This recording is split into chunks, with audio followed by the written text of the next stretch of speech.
ओम नमो भगवते वासुदेवाय। श्रीमद्भागवत महापुराण की कथा।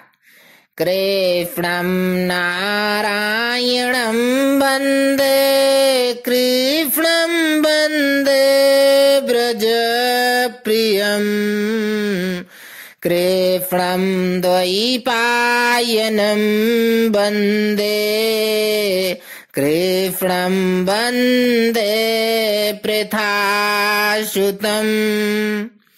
अथ पंचम स्कन्धः पंचविंशोऽध्यायः।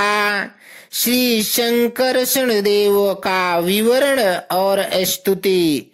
बोलो वृंदावन बिहारी लाल की जय।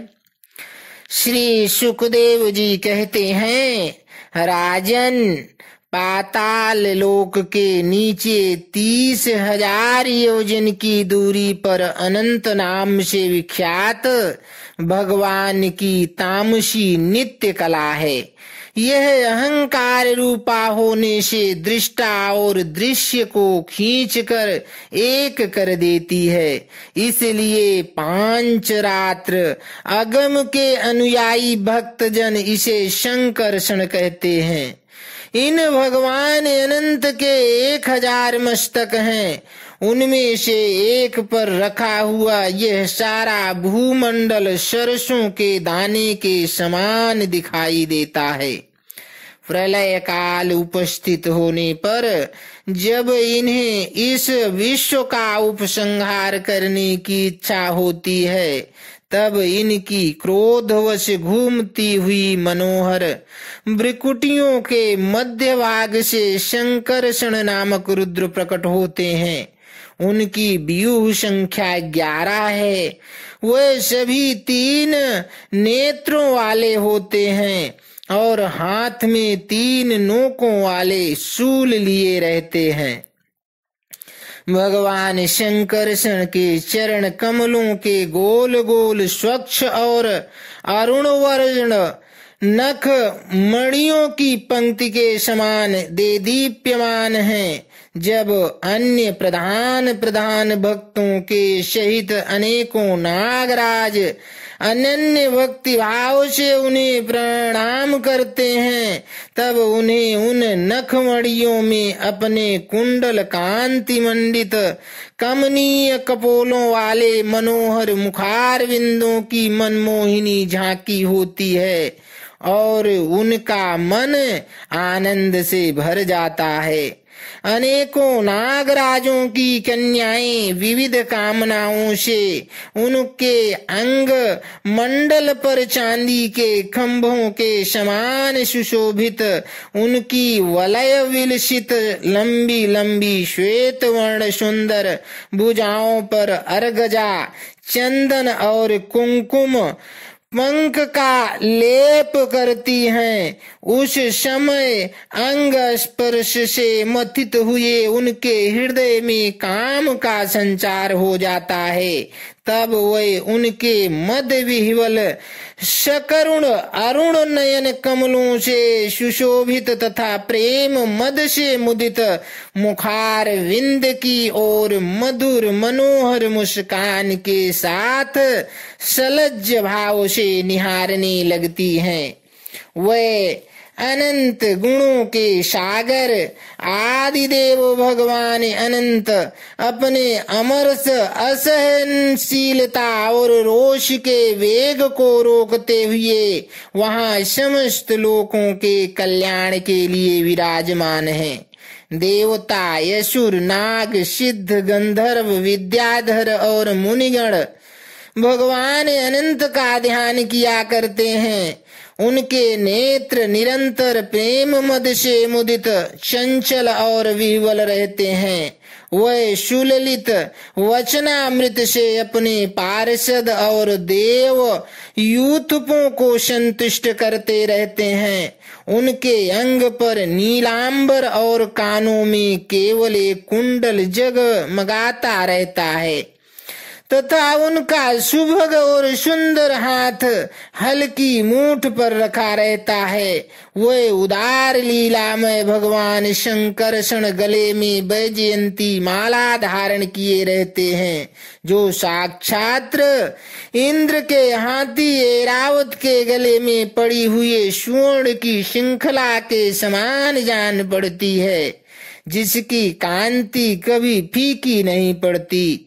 ऐसी नवीन तुलसी की गंध और मधुर मकरंद से उन्मत्त हुए भौरे निरंतर मधुर गुंजार करके उनकी शोभा बढ़ाते रहते हैं।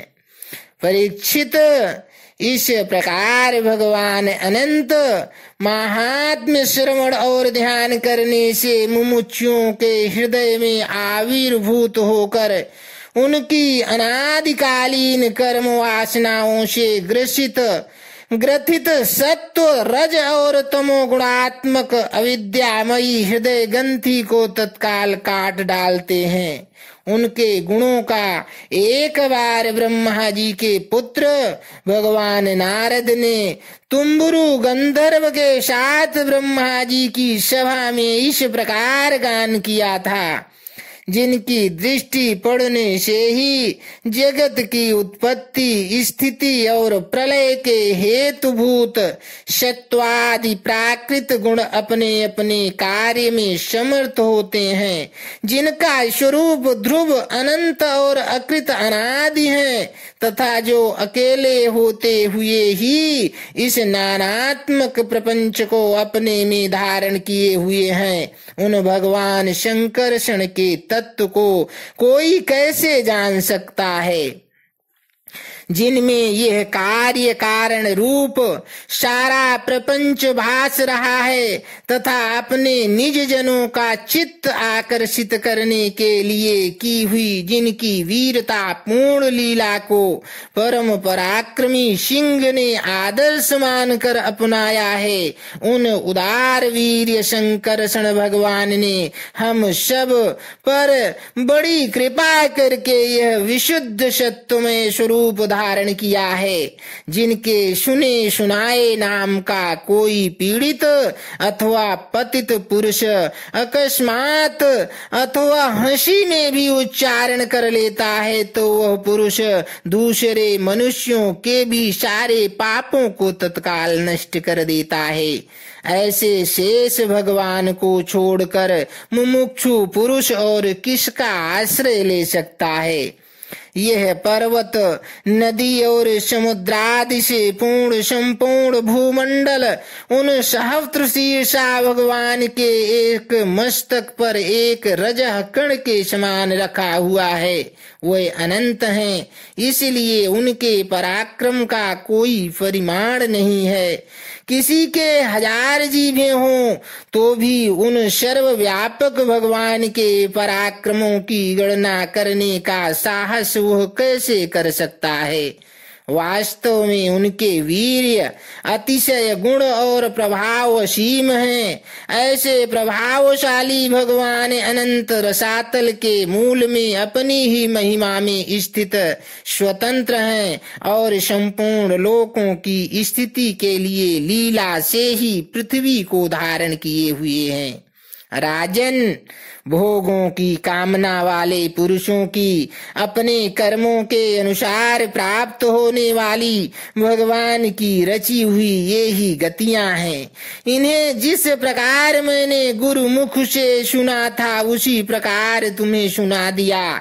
मनुष्य को प्रवृत्ति रूप धर्म के परिणाम में प्राप्त होने वाली जो परस्पर विलक्षण ऊंची नीची गतियां हैं वो इतनी ही हैं। इन्हें तुम्हारे प्रश्न के अनुसार मैंने सुना दिया, अब बताओ और क्या सुनाऊं।